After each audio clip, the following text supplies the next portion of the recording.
네, 오늘은요, 이 과별로 합격 평균 점수가 얼마나 좀 차이가 나는지를 어머님들께 보여드리려고 이 자리를 좀 마련을 해봤는데요.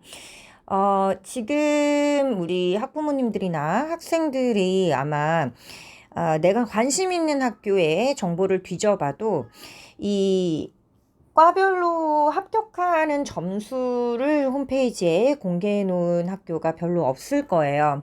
그래서 전에는 좀 이렇게 자료를 공개를 해 놓는 학교들이 조금 있었는데 지금은 별로 좀 많이 찾아보시기가 힘드실 겁니다. 그래서 어쨌든 조금 시간이 지나기는 했지만 약간 좀 된 자료이기는 한데요. 지금도 조금 비슷하다고 보시면 됩니다. 조금 된 자료이기 때문에 이 자료 같은 경우에는 지금 현재 논술로 뽑고 있지 않은 학과의 그 자료도 같이 포함되어 있다고 보시면 되세요. 지금 보고 계시는 자료가 바로 한양대학교 과별 합격 평균 점수인데요. 합격자 평균 점수이기 때문에 논술 점수고요. 합격자 평균 점수이기 때문에 사실 이제 합격 커트라인은 요거보다 좀 더 떨어진다고 생각을 해주시면 되세요. 자, 제가 여기서 말씀드리고 싶은 거는 이제 뭐냐면, 이제 보통 우리가 지원을 할 때요,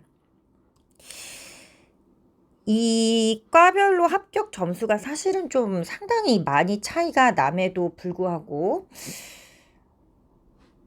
이 많은 과를 한번 지금 보세요. 지금 뭐 앞에 보시면은 뭐 간호학과에서부터 뭐 밑에 화학과까지 지금 너무나 많은 과가 있는 상황이잖아요.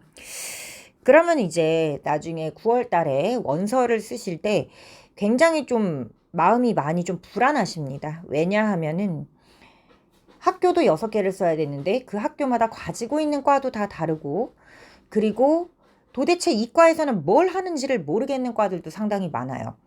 그렇기 때문에 뭐 어떤 과가 높은지 낮은지도 사실 잘 모르겠고요. 그리고 뭐 합격 점수가 어느 정도 점수를 맞아야지 합격 가능한지도 잘 모르겠고 그런 여러 가지 의문들이 많이 듭니다. 그래서 제가 이제 말씀드리고 싶은 게 일단 논술에서는 내가 만약에 한양대학교에서 어느 해 출제된 점수로 한 70점 정도를 받을 수 있는 상황이다. 그랬을 때, 만약에 어떤 친구가, 나는 한 70점 정도를 받을 수 있는 친구인데, 뭐, 그 해에 뭐 건축공학부에 썼다든지, 아니면은 뭐 원자력공학과라든지, 신소재공학부, 생명공학과, 요런 데를 썼다고 하면은, 이 친구 같은 경우는 이제 사실 상당히 불리할 수 있는 상황이고요. 그런데 이 70점 정도를 맞을 수 있는 친구가 만약에 식품영양학과라든지 뭐 실내건축 디자인학과라든지 의료학과에 요런 데로 썼으면 상당히 좀 가능성이 있는 상황이다라고 보실 수가 있는 상황일 것 같아요. 그래서 이제 그 얘기를 좀 해드리려고 요런 자리를 좀 마련을 해봤습니다. 자, 일단은 일반적으로 우리가 이제 물론 학교마다 해마다 다릅니다. 학교마다 그리고 해마다 다르지만 일반적으로는 이 논술에서 낮은 과 같은 경우에는 진짜 낮은 점수로 합격하면은 20점대에서 합격하는 곳도 있어요. 그리고 25점, 30점 요렇게 합격하는 곳들도 있고요. 문제가 만약에 정말 어렵게 나온 해다. 그러면은 이제 이런 점수들로도 합격이 가능합니다.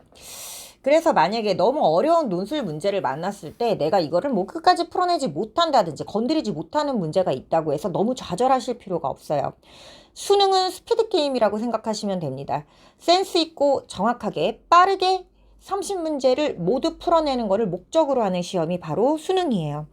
그런데 논술은 그렇지가 않습니다. 논술 같은 경우에는 100점을 사실 맞자고 보는 시험이라기보다는 이 100점 맞기가 상당히 힘든 시험이기 때문에 이제 이 얘기를 듣고 계시는 우리 학부모님들께서는 대학교 시험을 좀 생각해 주시면 되세요. 대학교 시험이랑 상당히 유사하다. 그래서 우리가 대학교 시험을 볼 때 사실 100점 만점을 노리고 시험을 보진 않지 않습니까? 특히 전공 과목 시험 같은 것을 볼 때 저희과, 제가 수학과를 나왔는데요. 저희과 같은 경우에는 100점 만점에 평균이 30 몇 점이 나왔던 그런 시험도 있었습니다. 그런 시험들과 조금 유사한 게 바로 논술 시험이다라고 생각하시면 될 것 같아요. 자, 요건 이제 조금 극단적인 예였고요. 일반적으로 낮은 과는 한 50점에서 60점 정도에서 합격선이 만들어지고, 높은 과는 80점에서 90점 정도에서 합격선이 만들어진다고 보시면 되는데요. 그러면은 이 점수 차이를 한번 보세요.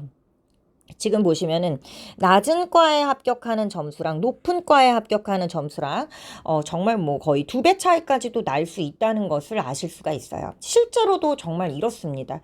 그렇기 때문에 나중에 이 친구가 논술을 어느 정도 하는지를 파악을 해서 과연 이 학교에 지원 자체는 할 수 있을 것인지, 지원한다면은 어느 정도 과에 쓰면은 좋을 것인지, 이 판단을 해줄 수 있는 거는 실제로 그 아이를 담당하고 있는, 현재 가르치고 있는 논술 강사밖에는 판단을 해줄 수가 없어요. 나중에 말씀드릴 얘기이기는 한데, 이 친구가 뭐 1등급이 나오는 학생이라고 해서 그럼 얘는 1등급이니까 연대 기계과 써도 되겠다. 얘는 2등급이니까 그냥 한양대 한 식품 한 한양대 생명과학과 정도 써보면 되려나? 이런 식으로 판단할 수 있는 게 아니에요. 나중에 그것도 제가 자료에서 보여드릴 건데, 만약에 이 친구가 수학에서 한 3등급 정도가 나오는 친구라고 하더라도 논술을 좀 꾸준히 들었고, 그리고 많이 답안지 쓰는 연습을 해봤고, 증명하는 연습도 많이 해본 친구고, 많은 첨삭도 받아봤고, 많은 문제를 다뤄본 친구라면은 오히려 논술 강의를 듣지 않은 1등급보다 더 좋은 답안지를 작성할 수도 있는 친구고요. 이런 게 사실 등급으로서 차별이 갈리는 게 아닙니다. 그래서 이 아이가 어느 학교에 지원을 했을 때, 얘가 합격 가능성이 어느 정도 있겠다, 어느 과까지는 조금 괜찮을 것 같다를 판단할 수 있는 거는 지금 현재 그 아이를 가르치고 있는 논술 강사밖에 없다는 것을 알아두시면 되겠습니다. 일반적으로 낮은 과라고 하면은요, 간호학과가 좀 낮은 축에 속합니다. 그래서 지금 합격 점수 보시면은 60점대로 합격하고 있는데, 간호학과 같은 경우에는 이제 논술에서 좀 수학을 그렇게 잘하는 친구들이 많이 지원을 하지는 않는 과예요. 그리고 건설환경공학과, 건축공학과, 건축학부 요런 데도 좀 일반적으로 낮은 과입니다. 그런데 여기 자료 보시면은 조금 이상한 게 있을 거예요. 어떤 게 이상하냐면, 미래자동차공학과는 한양대학교에서 굉장히 좀 높은 과로 알려져 있는데 여기는 왜 그러냐. 예, 이런 과들이 이제 1년에 한 두세 과 정도씩 나오는데요.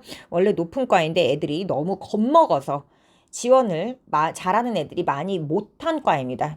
뭐 한마디로 좀 옛날 얘기로 하자면 미달이 난 과라고 보시면 될 것 같은데요. 실제 미달은 아니고 잘하는 친구들이 많이 지원을 안 해서 요 정도 점수로 합격을 하고 있다고 생각하시면 되시고요. 그러면은 이제 이런 과를 어디가 나올지 알 수 있냐? 그거는 모릅니다. 어느 정도의 예측은 경쟁률을 보고서 예측이 가능한 경우도 간혹 있어요. 논술 원서 쓰는 마지막 날에 유난히 다른 과에 비해서 경쟁률이 심하게 많이 떨어진다든지, 예를 들면은 뭐 50대 1과 55대 1, 이런 거는 경쟁률 비교해서 큰 의미가 없고요. 내가 지원하고자 하는 과는 뭐 10대 1인데 옆에 있는 과를 보니까 뭐 14대 1이다. 이런 경우가 진짜 간혹 있거든요. 예, 요런 경우에서 간혹 이런 사례들이 발생한다고 보시면 되겠습니다. 그래서 이거는 미래자동차공학과가 낮은 과이기 때문이 아니라, 예, 요 점수는 이제 방금 전에 말씀드린 대로 요건 이제 좀 잘하는 친구들이 무서워서 많이 지원을 못했다.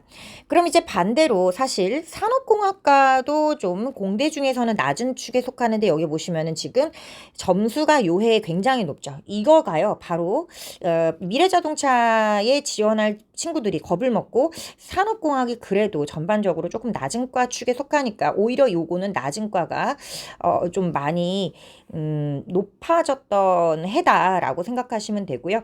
그럼 이 다음에 절대 지원하지 말아야 될 과는 바로 미래자동차공학과입니다. 미래자동차공학과 과 좋아 보이는데 점수가 낮잖아. 그럼 지원해야지 라고 하는 친구들이 많기 때문에 보통 요렇게 아주 점수가 낮았던 해 바로 다음에, 과가 좋은데 점수가 낮아요. 그 바로 다음에는 아주 높은 점수로 합격을 하게 됩니다. 반대로 산업공학과 같은 경우는 오히려 그 다음에는 지원을 좀 하시라고 말씀을 드리고 싶어요. 산업공학과 그렇게까지 높은 과가 아닐 것 같은데 공대에서, 그런데 이 점수로 합격한다고? 무서워서 지원 못하는 친구들이 좀 있을 수 있습니다. 자, 그리고 일반적으로는 특히 공대에서 생명공학과도 사실 그렇게 높은 과에 속하지는 않는 과예요. 근데 여기도 지금 많은 친구들이 좀 무서워해서 요런 점수를 받고 있죠. 그럼 이제 저한테 자꾸 가끔 이제 그런 분들이 계세요. 그럼 올해 낮아 보일 것 같은 과를 찍어달라. 그거는 제가 할 수 있는 영역이 아닙니다. 그거는 누구도 할 수 없는 영역이고, 그나마 좀 알아볼 수 있는 게 제가 방금 말씀드렸던 마지막 경쟁률 추이를 보시면서 유난히 올해 여기가 좀 경쟁률이 낮다 싶은, 예를 들어서 이제 2022년 입시 같은 경우에는 연대의 건축학과가 되겠네요. 17대 1이라는 말도 안 되는 경쟁률을 보여주었던 그런 과이죠. 자, 그리고 이제 뭐 신소재공학부 요런 데는 이제 워낙에 높은 과, 또 에너지공학과도 사실 높은 과인데 여기서도 또 많은 친구들이 무서워해서 지원을 못했네요. 자, 원자력공학과 높은 과 맞고요. 유기나노, 융합전자공학부 여기도 높은 과인데 지금 많은 친구들이 좀 무서워하고 있죠. 자원환경공학과도 이 환경 시스템 요런 뭐 산업 아니면은 사회 요런 게 들어가면은 조금 논술에서는 좀 낮은 과라고 보시면 되시겠고요. 그리고 이제 요 소프트웨어 학부 같은 경우에는 요것도 사실 이제 높은 과인데, 이제 사실 이 소프트웨어랑 컴퓨터공학과가 인기가 높아진 지 몇 년 안 됐어요.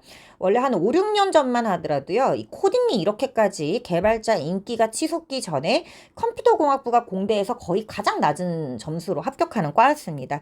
그런데 이제 이 코딩에 대한 인기, 개발자들에 대한 인기가 높아지면서부터 이런 소프트웨어 학부, 또 컴공과의 합격 선도 좀 같이 올라갔다고 보시면 되시고요. 화학공학과, 뭐 수학교육과 이런 데는 원래 높은 곳, 그리고 이런 식품영양학과, 실내건축디자인학과, 그리고 의료학과 요렇게 지금 요게 지금 생활과학 계열에 있는 요런 과들 같은 경우에는 좀 많이 낮은 점수로 합격하고 있죠. 그래서 여기가 일반적으로 가장 낮은 과들인데, 물론 마찬가지로 좀 애들이 무서워해서 오히려 잘하는 애들이 이런 곳에 지원했었던 그런 애들은 좀 있습니다. 의예과 같은 경우는 지금 한양대학교에서는 의학 논술로 학생들을 뽑지 않는 상황이고요. 그렇기 때문에 요거는 지금 신경 쓰지 않으셔도 되고, 점수가 매우 낮은 이유는 시험 자체가 다릅니다. 한양대학교 같은 경우에는. 의외로 물리학과도요, 좀 수리논술 점수가 약간 낮은 편이에요. 그리고 수리논술에서 절대 쓰지 말아야 되는 대표적인 과 중에 하나는 바로 수학교육과, 그리고 수학과입니다. 보통 이제 점수 커트라인이요, 가장 높게 항상 치솟고 있어요. 그래서 수학과나 수학교육과는 좀 피해 가셨으면 하는 게 제 마음입니다. 자, 그래서 오늘 요렇게 제가 뭐 사실 예제로 한양대학교 거를 보여드렸지만 사실상 다른 학교들도 조금 비슷하다고 생각하시면 되세요. 그래서 지금 이거 유튜브를 보고 계시는 분들께서 뭐 제일 관심 있는 학교는 연대라든지 뭐 서강대 뭐 요런 데가 이제 많이 궁금하실 거예요. 의대 같은 데는 이제 사실 비교할 때가 좀 많이 없습니다. 의대 논술을 따로 치는 학교들이 사실 대부분이기 때문에 그게 이제 별로 감이 안 오신단 말이죠. 어느 정도여야 되는지가. 그래서 좀 같은 시험지로 시험 보는 요런 학교들에 대해, 요런 과들에 대해서 좀 같이 한번 보여드렸고요. 일반적으로 낮은 과라는 게 있고, 너무 도박성으로 그러면은 일반적으로 요과는 낮은 과고 일반적으로 요과는 높은 과인데, 그냥 내가 운을 기대하고 요과는 원래 뭐 예를 들어서 신소재공학과예요. 원래 높은 과죠. 운을 기대하고 이번 해에 한번 신소재공학과 애들이 무서워서 안 물릴 수도 있지 않을까 하는 마음으로 써보겠다. 저는 이거는 아주 큰 도박이라고 생각합니다. 일반적으로 낮은 과는 보통 좀 낮은 커트라인이 형성되어 있는 경우가 대부분이고요. 일반적으로 논술에서 높은 과는 높은 커트라인이 형성되어 있는 경우가 대부분이고, 어느 정도는 정시 라인과 그 점수대가 비슷하긴 하지만 좀 차이가 나는 경우도 있습니다. 예를 들면은 아까 말씀드렸던 것처럼 뭐 수학과 같은 경우에는 사실 정말 논술에서 거의 제일 높은 점수로 학교에 상관없이 합격하는 그런 과라고 생각하시면 됩니다. 네, 오늘은 이렇게 과별로 몇 점 정도 맞으면 합격할 수 있나요? 라는 질문에 대한 대답이 되었으면 좋겠고요. 다음 시간에도 좀 더 유익한 내용으로 찾아뵙도록 하겠습니다. 감사합니다.